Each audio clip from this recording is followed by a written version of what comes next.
Welcome everybody, welcome back to our second episode in the second season of Live on Purpose. We have been truly blessed by this broadcast and I hope you guys are enjoying it. Make sure you share it, like it, and subscribe to us on YouTube. Tonight we have a special guest with us, Yvonne Pointer, and I cannot wait to hear her story and for her to tell you all the great things that she's doing for the city of Cleveland and abroad.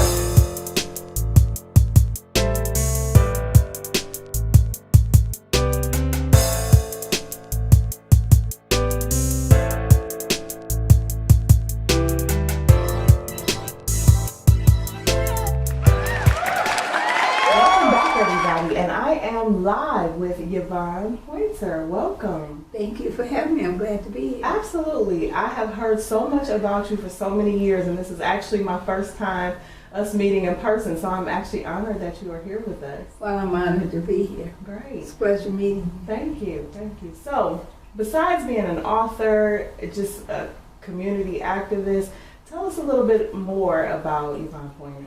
You know what, that's good that you asked that, because most people associate me with the rape and murder of my daughter Gloria Pointer, and that launched my activism. Right. But they don't know that that's not all who I am and all what I do. So I am a mother, a grandmother, a great-grandmother. Oh, I don't look like it, but it's not true. At all. Not at all. Absolutely. I have a great-grandson. Wow. And so I was born in Cleveland, was very hopeful as a child about my future. Okay. And you know how if you want to make God laugh, you just tell him your plans, right?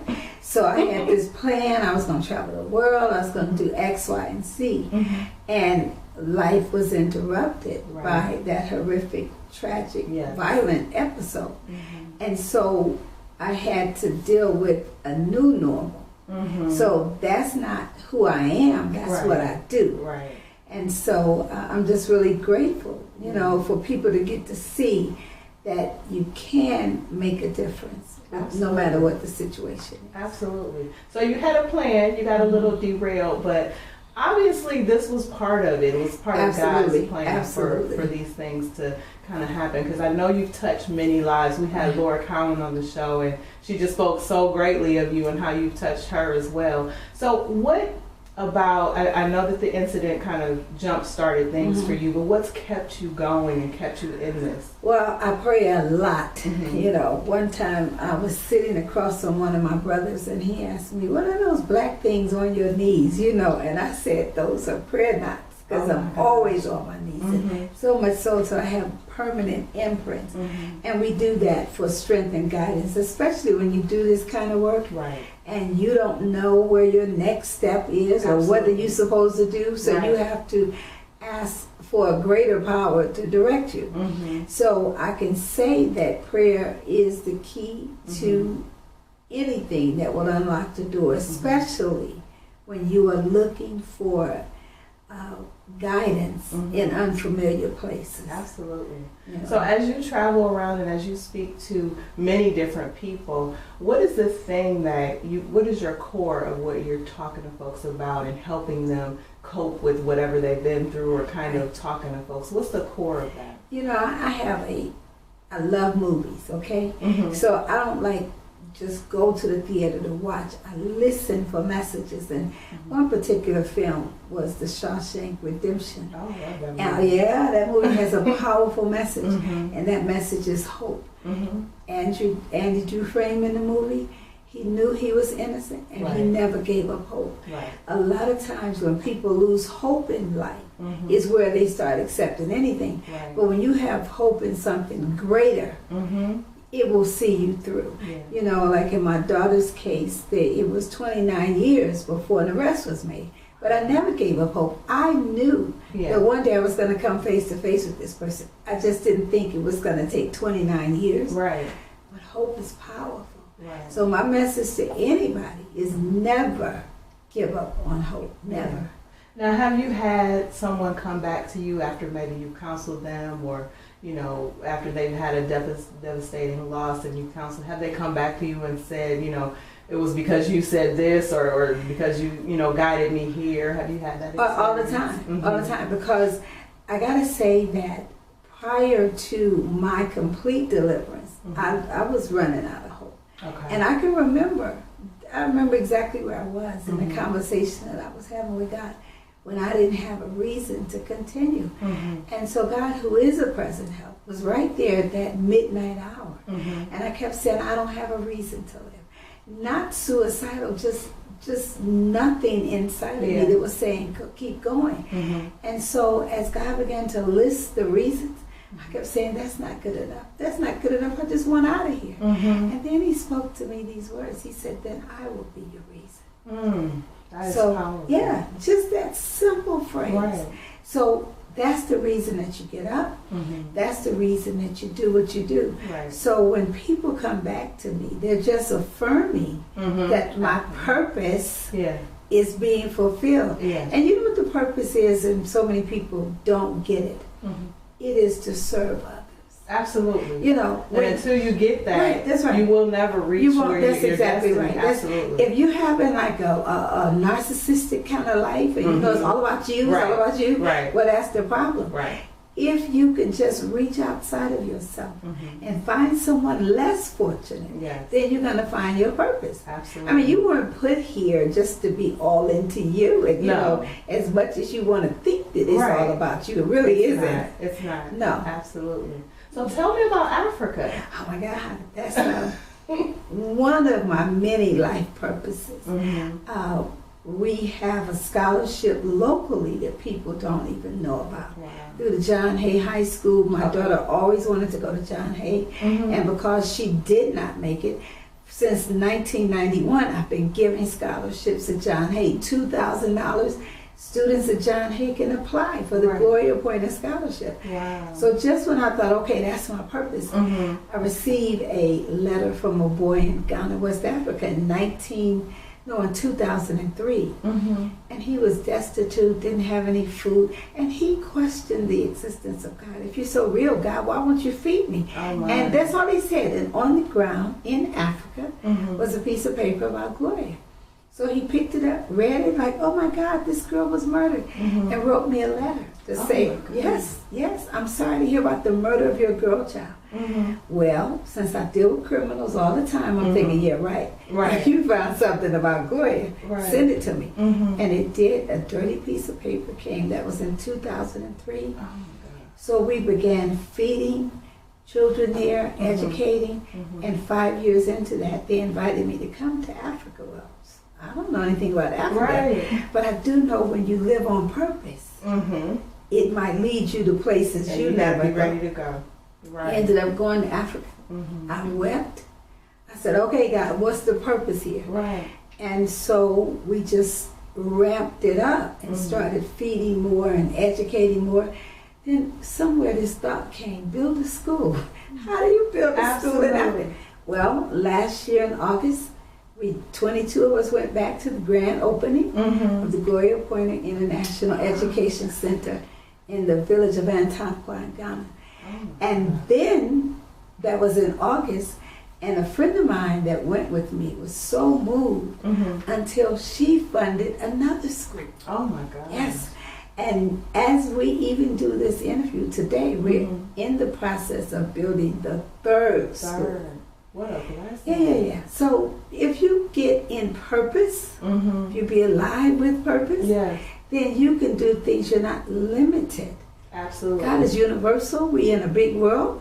You just open you up, like Oprah would say, surrender to His will, and you'll be surprised what you can do. So we're excited about buildings there in Ghana that bear her name. Wow, that is beautiful. Yes, it is. So also you had midnight basketball. Is that still going on here? No, you know, it's a strange thing about things that work.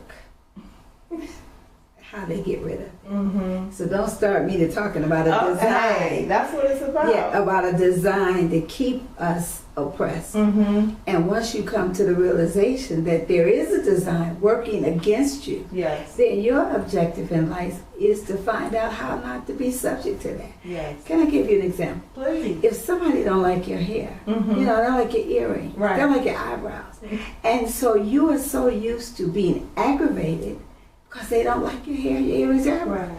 So then you have to come up. You have to come up with an alternative. They can stay the way they are. Right. But it's up to you to say, oh, I need to push the button.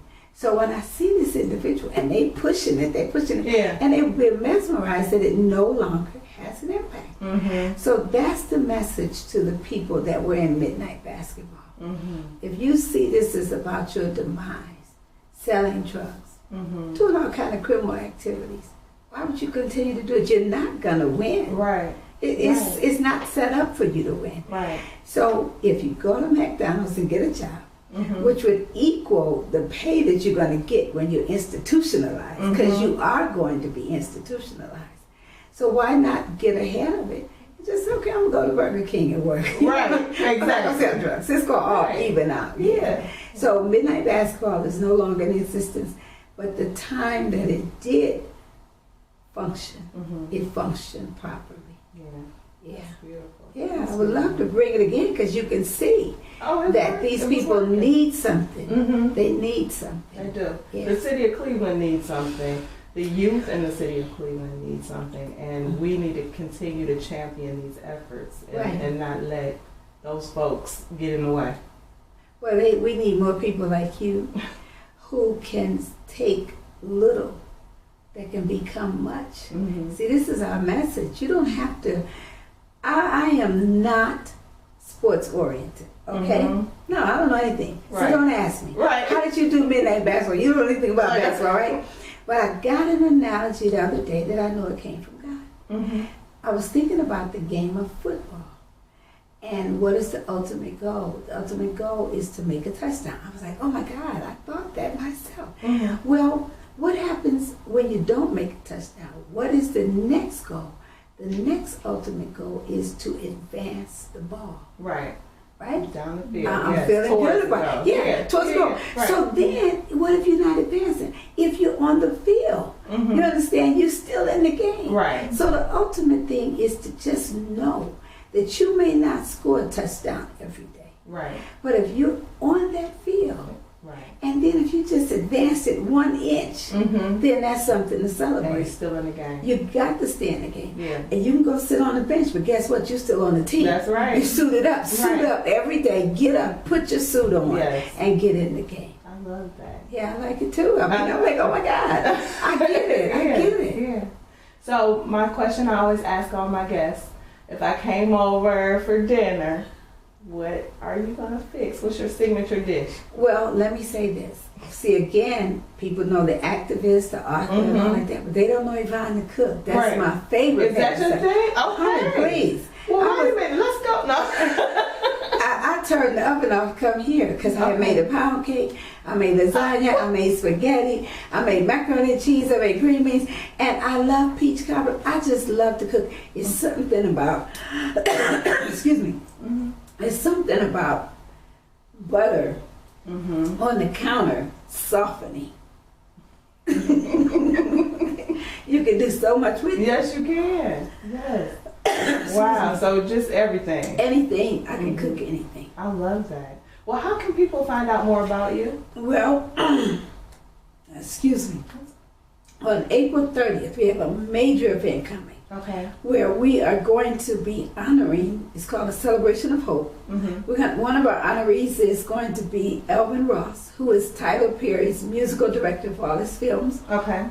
So we want people to know, guess what? The event is free. Wow. It's a part of my saying thank you to Cleveland. Yeah. Come out with me and celebrate. So if people want to know more about it, they can email me at Yvonne Pointer at AOL.com or 216-999-8573. Cleveland, you're welcome. Come. Absolutely. And April 30th at the Music Hall downtown. Nice. Okay. Yes, thank you so much. Thank you for being on the show. It's been such an honor again having you. I can't wait to. I'll be there April 30th for sure. Yes. And I can't wait to do more with you and talk with you some more. And I'm so proud of what you are doing. Thank you. Stay the course. Thank you so much.